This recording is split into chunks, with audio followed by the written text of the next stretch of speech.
नमस्कार, आप देख रहे हैं आपका शहर आपकी खबर। मैं हूं आपके साथ अलीम अतहर। बुलेटिन में खबरों की शुरुआत करेंगे। बिहार में सरकार ने एक बार फिर शिक्षकों की मुश्किलें बढ़ा दी हैं। टीचर पहले से भी गैर शैक्षणिक कार्यों से परेशान हैं और अब उन्हें फिर एक नई जिम्मेदारी दे दी गई है।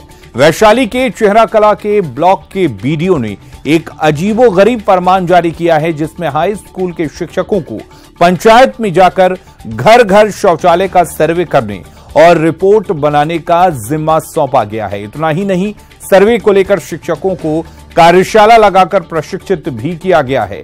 प्रशिक्षण के बाद शिक्षक घर घर जाकर शौचालय का सर्वे कर रहे हैं और लाभुक के बताए चयनित स्थल पर कुदाल चलाकर उसकी तस्वीर कैमरे में कैद कर रहे हैं। इस आदेश को लेकर माध्यमिक शिक्षक संघ ने नाराजगी जताई है, साथ ही सरकार से इस तुगलकी फरमान को वापस लेने की मांग की है। अब सवाल यह है कि प्राइमरी स्कूल में सरकार वक्त पर बच्चों को किताबें नहीं दे पा रही। ऐसे में गुरुजी के ज्ञान से पढ़ने वाले बच्चे अब क्या पढ़ेंगे जब उनके गुरुजी घर घर जाकर शौचालय का सर्वे करेंगे। शिक्षक संघ ने सरकार को 3 दिनों की मोहलत दी है, साथ ही मांग पूरी नहीं होने पर सड़क पर उतरकर आंदोलन की चेतावनी दी है। शिक्षकों से बातचीत की है न्यूज 18 के संवाददाता रजनीश ने। तो बिल्कुल अजीबोगरीब फरमान ही इसे कह सकते हैं, जब शिक्षक जिनकी नियुक्ति की जाती है पढ़ाने के लिए, वैसे भी उन्हें कई दूसरे कार्यों में उलझा कर रखने की कोशिश की जाती है। कभी जनसंख्या का सर्वे कराया जाता है तो कभी चुनाव के दौरान उनकी ड्यूटी लगाई जाती है। उसके अलावा कई तरह की ड्यूटी उनको दी जाती है, लेकिन इस बीच इस तरह का अजीबोगरीब फरमान शिक्षकों को भी रास नहीं आ रहा है। फरमान के बाद अब शिक्षकों को शौचालय सर्वे का फरमान जारी किया गया है। यह फरमान वैशाली जिले के बीडीओ ने जारी किया है, जिसके बाद माध्यमिक शिक्षक संघ ने ऐतराज जताया है और आंदोलन की भी चेतावनी दी है। हमारे साथ संघ के महासचिव और शिक्षक मौजूद हैं। हम बात करते हैं कि कैसा फरमान है, विरोध क्यों। एक तो यह फरमान अनाधिकार है। प्रखंड विकास पदाधिकारी को ऐसा अधिकार देने का संवैधानिक कोई भी शिक्षा पदाधिकारी यह आदेश जारी करेगा। हम निदेशक के नियंत्रण के अधीन हैं, प्रधान सचिव ऐसा आदेश जारी कर सकते हैं, लेकिन प्रखंड विकास पदाधिकारी ने यह अनावश्यक अनाधिकार पूर्वक जो फरमान जारी किया है कि आप घर घर जाइए, आप लोगों से पूछिए कि आपके घर में शौचालय बना कि नहीं बना, और आप अक्षांश और देशांतर बतलाइए लोगों को, हाथ में कुदाली लीजिए। एक एक विद्यालय के तमाम शिक्षकों को कहा कि ताला बंद कर दीजिए। बिहार विद्यालय परीक्षा समिति से जो पंजीयन ऑनलाइन करने, नामांकन ऑनलाइन करने के लिए जो व्यस्तता है उसको छोड़ दीजिए, पढ़ाई लिखाई छोड़ दीजिए और घर घर शौचालय का सर्वेक्षण कीजिए। यह आदेश बिल्कुल अनाधिकृत है। यह बीडीओ के द्वारा चेहरा कला में जारी किया गया है। जो हमारे हाई स्कूल के शिक्षक हैं सेहान उच्च विद्यालय के, उसके 16 शिक्षकों को इसमें प्रतिनियुक्त किया गया है, जबकि अभी बोर्ड के द्वारा मैट्रिक और इंटरमीडिएट परीक्षा का रजिस्ट्रेशन का डेट निकला हुआ है। वह भी डेट 5 से 20 तक ही निर्धारित है। से अगर सरकार 3 दिनों के अंदर यह पत्र वापस नहीं करती है तो हम लोग अगले आदेश, महासचिव के आदेश के अनुसार अगले चलने के लिए बाध्य होंगे। ये बताइए कि लगातार आप लोग पठन पाठन को लेकर सुर्खियों में रहते हैं कि बिहार में गुणवत्तापूर्ण शिक्षा नहीं दी जाती है, बच्चे जो हैं उनका भविष्य जो है गुमराह होता है। ऐसे में क्या लग रहा है कि बाकी काम आप लोगों को दिया जाता है तो कितना डिस्टर्ब होता होगा पठन पाठन? इससे तो पूर्णतः पठन पाठन समाप्त हो जाता है, क्योंकि जो भी शिक्षक हैं वो अगर चले जाएंगे सर्वे करने तो यहाँ विद्यालय बंद होगा तुरंत। अभी 17 तारीख से प्रथम शाब्दिक परीक्षा हो रही है और अभी तुरंत शिक्षकों को लगाया जाएगा, तो शिक्षक कम से कम 2 सप्ताह बाहर रहेंगे, तो स्वाभाविक है कि प्रथम शाब्दिक प्रभावित होगी। बिल्कुल, तो सभी शिक्षक यही मान रहे हैं कि बिहार सरकार का ये तुगलकी फरमान है। यही वजह है कि आंदोलन की चेतावनी दे रहे हैं और कह रहे हैं कि अगर 3 दिन के अंदर सरकार अगर पत्र वापस नहीं लेती है, यानी आदेश को वापस नहीं लेती है, तो शिक्षक सड़क पर भी उतर सकते हैं। देखने वाली बात यह होती है कि विद्यालय में पठन पाठन होता है या फिर शिक्षक शौचालय का सर्वे करते हैं। कैमरामैन दीपक के साथ रजनीश कुमार, न्यूज 18 नेटवर्क। और अब सियासत से जुड़ी खबरों का रुख करते हैं। दिल्ली में जेडीयू के राष्ट्रीय कार्यकारिणी की बैठक में बीजेपी से गठबंधन बनाए रखने पर तो मुहर लगी, लेकिन लोकसभा चुनाव के लिए सीटों के बंटवारे के लिए प्रेशर पॉलिटिक्स का संकेत भी दिखा।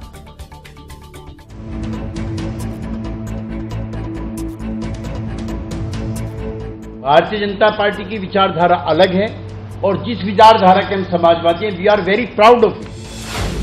जेडीयू बीजेपी साथ साथ, लेकिन दबाव बरकरार। नजरअंदाज न करने की जेडीयू की चेतावनी। 2019 के लिए जेडीयू का 17 सीटों का फॉर्मूला। 12 जुलाई को अमित शाह और नीतीश कुमार की मुलाकात से ठीक पहले दिल्ली में कार्यकारिणी की बैठक में जेडीयू के अध्यक्ष और बिहार के सीएम नीतीश कुमार ने दबाव की राजनीति के साफ साफ संकेत दे दिए। राष्ट्रीय अध्यक्ष जी ने बहुत स्पष्ट कहा कि पार्टी के सामने अभी सीटों की तालमेल को लेकर के कोई भी प्रस्ताव नहीं है। जेडीयू कार्यकारिणी की बैठक के बारे में बताते हुए पार्टी के राष्ट्रीय प्रवक्ता केसी त्यागी ने कहा कि सीटों के बंटवारे की बात अभी नहीं हो रही है, लेकिन हमारा स्टैंड साफ है। संकेत 12 जुलाई को पटना में बीजेपी अध्यक्ष अमित शाह से नीतीश कुमार की मुलाकात को लेकर था, जिसमें शायद सीटों के बंटवारे पर बात हो, लेकिन दबाव की राजनीति भी साथ ही जारी है, जिसमें मणिपुर, राजस्थान, मध्य प्रदेश और छत्तीसगढ़ शामिल है। चारों राज्यों में जनता दल यूनाइटेड अपने बलबूते पर चुनाव लड़े। ये न किसी को हराने के लिए है, न किसी को जिताने के लिए। मैं फिर दोहराना चाहता हूँ, जेडीयू ने दिसंबर में राजस्थान समेत 4 राज्यों में होने वाले विधानसभा चुनाव में अपना उम्मीदवार खड़ा करने का फैसला लिया, तो ये भी संकेत दे दिए कि बिहार में सहयोगी बीजेपी की धर्म आधारित राजनीति उन्हें कबूल नहीं है। केंद्र सरकार का कोई मंत्री हो, राज्य सरकार का कोई मंत्री हो, बड़ा कोई पदाधिकारी हो, जिन लोगों के खिलाफ क्रिमिनल केसेस हैं, उनसे जाके जेल में मिलना, उनको महिमा मंडित करना, ये इसको भी हम अच्छा नहीं मानते। हम इसे रिजेक्ट करते हैं, हम इसे कंडेम करते हैं, हम इसको क्रिटिसाइज करते हैं। जहां जेडीयू अपनी राजनीतिक जमीन पुख्ता करने में लगी है, तो विपक्ष जेडीयू की मौका परस्त राजनीति पर तंज कस रहा है। जहां तक राजनीति में जा चुके हैं, आप जो बीजेपी के लोग आपसे कहें वही करिए, वही आपकी नियत है, वही आपका निर्णय होना चाहिए, और वही आपका अगर कहीं भविष्य है तो वही भविष्य है आपका। बहरहाल इतना तय है कि 2019 के लिए जहां बीजेपी अपनी ताकत को एकजुट करने में लगी है, तो सहयोगी दल भी अपना हिस्सा छोड़ने को तैयार नहीं दिख रहे। दिल्ली में नीतीश कुमार और रामविलास पासवान की मुलाकात भी बिहार के सियासी हलके में प्रेशर पॉलिटिक्स का ही एक संकेत है। Bureau report, news 18 network. तो एनडीए में एक तरफ जेडीयू जहां प्रेशर पॉलिटिक्स का दांव आजमा रही है, तो उसके साथ बिहार की सत्ता में साझेदार बीजेपी बेबस नजर आ रही है। आज ये बेबसी गिरिराज सिंह के आंखों में देखने को मिली, जब वो दंगा भड़काने के आरोप में जेल में बंद विश्व हिंदू परिषद के कार्यकर्ताओं के परिजनों से मिलने पहुंचे। यहां गिरिराज सिंह के आंसू छलक आए। वो ये कहने से भी खुद को नहीं रोक पाए कि वो बेबस हैं। तो क्या ये गठबंधन की बेबसी है या फिर बेबसी का गठबंधन है? बड़ा सवाल है। सवाल ये भी है कि इस तेवर और इस बेबसी के साथ गठबंधन कितने दिनों का मेहमान है। आप केंद्रीय मंत्री हैं, आप सरकार हैं, आप कुछ नहीं कर पा रहे। यही मेरी व्यवस्था है, मेरी व्यवस्था यही है। मैं सरकार को यही कहना चाहता हूं, सरकार का काम है निष्पक्ष होना। 2014 से देख ले कि यहाँ के हिंदुओं ने सामाजिक सौहार्द बनाने में कौन सी भूमिका निभाया। ये कौन सा पहाड़ टूटा था, ये कौन सी रणनीति थी। कैलाश विश्वकर्मा जी हो, ये दिन रात गरीबों के इसके मदद में लगे रहते। जित्तू जी ये उसी में लगे रहते। फिर इनको आपने उनका बेटा मिलने आया था, वो मिल नहीं पाया। 307 का उस पर धार लगा दिया, जब बेचारे आज तक एक डंडा नहीं रहा। और गिरिराज सिंह नवादा में सांप्रदायिक माहौल बिगाड़ने के आरोप में जेल में बंद लोगों के परिजनों से मिले तो जेडीयू ने इस पर कड़ा ऐतराज जताया। इससे पहले गिरिराज सिंह आरोपियों से जेल में मिल चुके हैं और उन्होंने प्रशासन की कार्रवाई पर सवाल उठाया था, जिस पर जेडीयू ने कहा आरोपियों के प्रति केंद्रीय मंत्री की सहानुभूति ठीक नहीं। आप केंद्रीय मंत्री हैं, आप सरकार हैं, आप कुछ नहीं कर पा रहे। यही मेरी व्यवस्था है, मेरी व्यवस्था यही है। मैं सरकार को यही कहना चाहता हूं, सरकार का काम है निष्पक्ष हो। 2014 से देख ले कि यहाँ के हिंदुओं ने सामाजिक सौहार्द बनाने में कौन सी भूमिका निभाया। ये कौन सा पहाड़ टूटा था, ये कौन सी रणनीति थी। कैलाश विश्वकर्मा जी हो, ये दिन रात गरीबों के इसके मदद में लगे रहते। जित्तू जी ये उसी में लगे रहते। फिर इनको आपने 307 बेटा मिलने आया था, वो मिल नहीं पाया। 307 का उस पर धार लगा दिया, जब बेचारे आज तक एक डंडा नहीं रहा। इतने हिंदू, मुसलमान, सिख, ईसाई सुरक्षित हैं देश के किसी कोने में नहीं। इसलिए उनका ये वक्तव्य भी उचित नहीं है इस हिसाब से कि वो केंद्रीय मंत्रिमंडल के सदस्य हैं और उनकी भावना भी सही नहीं। वे उनके जो काबिल पिताश्री हैं यशवंत सिन्हा जी, वो इस पर अच्छी टिप्पणी कर चुके हैं। Is the unworthy son of वर्दी फादर, उस पर मुझे क्या अलग से टिप्पणी करनी। नहीं, हम उसको अच्छा नहीं मानते, भी कंडेम। इस तरह की घटनाएं समाज में तनाव पैदा करने वाली हैं। गांधी जी से लेकर के, लोहिया जी से लेकर के जयप्रकाश जी तक जितने हमारे पूर्वज थे वो समाज में तनाव समाप्त करने के पक्षधर थे।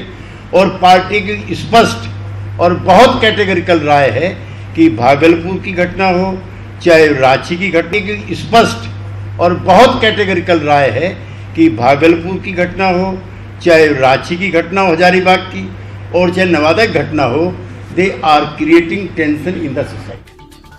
और उधर बिहार कांग्रेस में अचानक नीतीश के प्रति प्रेम जाग गया है। महागठबंधन तोड़ने के बाद कांग्रेस के निशाने पर थे नीतीश। अब एक एक कर कई कांग्रेसी विधायक नीतीश के मुरीद हो रहे हैं। सदानंद सिंह समेत 6 से ज्यादा विधायक नीतीश की तारीफ कर चुके हैं। तो क्या ये नीतीश को कांग्रेस के साथ लाने की रणनीति है या फिर कांग्रेस विधायक नीतीश से हाथ मिलाने को बेकरार हैं? क्या 2019 से पहले कांग्रेस में फिर से भगदड़ मच सकती है? क्योंकि अशोक चौधरी समेत 4 एमएलसी पहले ही जेडीयू में शामिल होकर इसकी शुरुआत कर चुके हैं। दरअसल आज कांग्रेस विधायक रामदेव राय ने नीतीश की तारीफ की। उन्होंने नीतीश कुमार को विकास पुरुष बताया है। नीतीश कुमार जी को इतना असाधारण व्यक्ति क्यों समझते हैं? नीतीश जी एक व्यक्ति नहीं है, एक कुशल इंजीनियर है, राजनीति क्षेत्र में भी इंजीनियर है, समझे, ज्ञान में भी इंजीनियर है। तो उनको हम कैसे साधारण व्यक्ति समझ के कुछ को बोल लें? और उनके परिपक्वता भी है, गंभीरता भी है, काम करने की क्षमता भी है। तो वो काम किए हैं। बिहार को इंफ्रास्ट्रक्चर देने में तो आगे रहे हम, ये बात तो नहीं है। मैं कैसे कह सकता हूँ पीछे रहे? मैं कांग्रेस का हूँ। कांग्रेस वाला अगर झूठ बोलता है तो कांग्रेसी नहीं हो सकता है। और अब बात पटना पुलिस की, जो अक्सर सवालों के घेरे में रहती है। क्या पटना पुलिस नहीं सुधरेगी? ये सवाल इसलिए क्योंकि अभी चंद दिनों पहले नाबालिग पंकज के बेगुनाह साबित होने के बाद पटना पुलिस की करतूत उजागर हो गई। फिर भी पुलिस अपनी कार्यशैली में बदलाव लाने को तैयार नहीं है। कल देर शाम पटना के अकड़ूजमा में घरेलू हिंसा हुई। एक पति ने बीच सड़क पर पत्नी की पिटाई की। पति ने पत्नी और दोनों बेटियों को घर से बाहर निकाल दिया। रात भर मां बेटी सड़क पर बैठी रही। और पटना पुलिस की कार्यशैली देखिए कि सूचना मिलने के बाद भी पुलिस मौके पर नहीं पहुंची। शिकायत करने के बाद भी पुलिस ने रात में मामला दर्ज नहीं किया, लेकिन बाद में पुलिस को मामला दर्ज करने में 24 घंटे से ज्यादा का वक्त लग गया।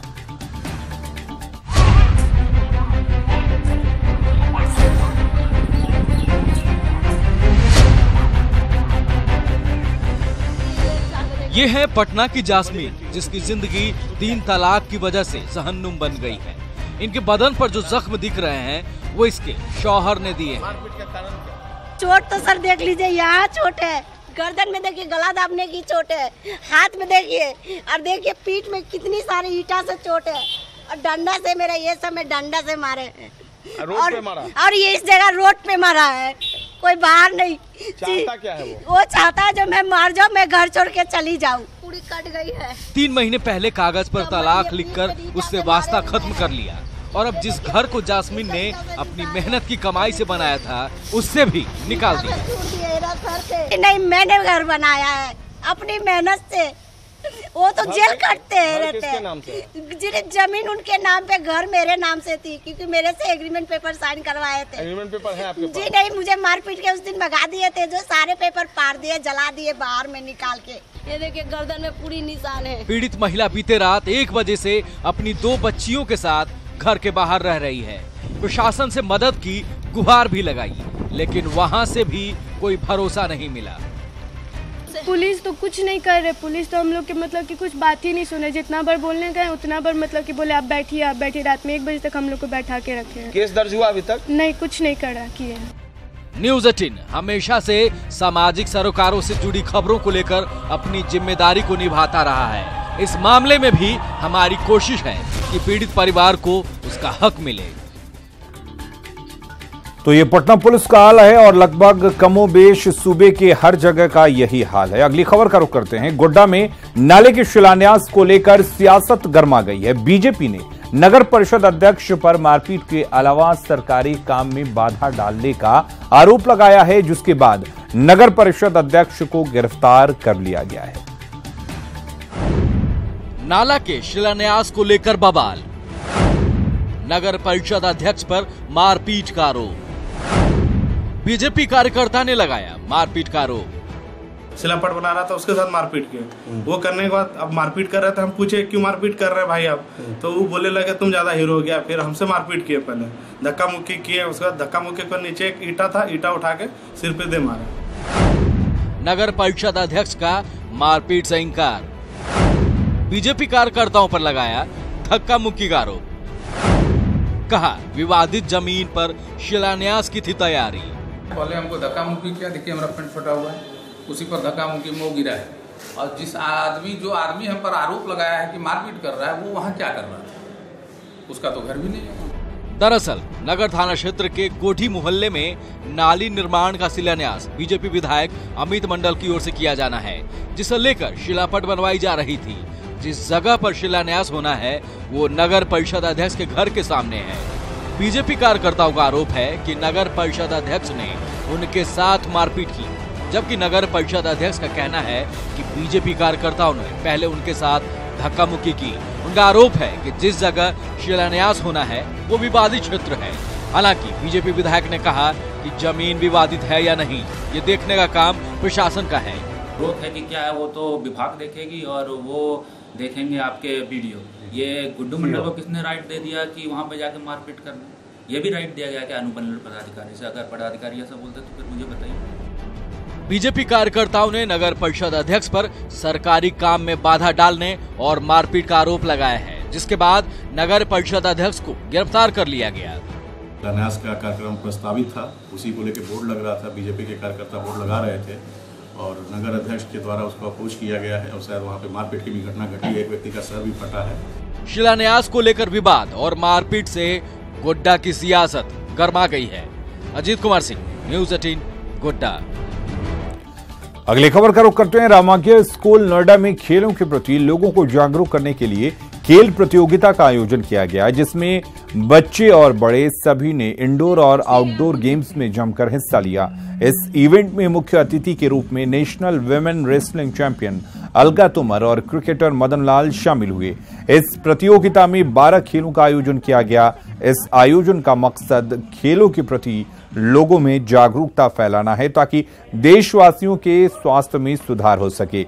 आपको बता दें कि रामाज्ञा स्पोर्ट्स एकेडमी और व्हाइट कैनवास इंडिया ने मिलकर इस स्पोर्ट्स प्रतियोगिता का आयोजन किया था। समग्र स्पोर्ट्स एकेडमी के साथ एक नई मुहिम शुरू की है जिसका नाम नोएडा स्पोर्ट्स लीग है।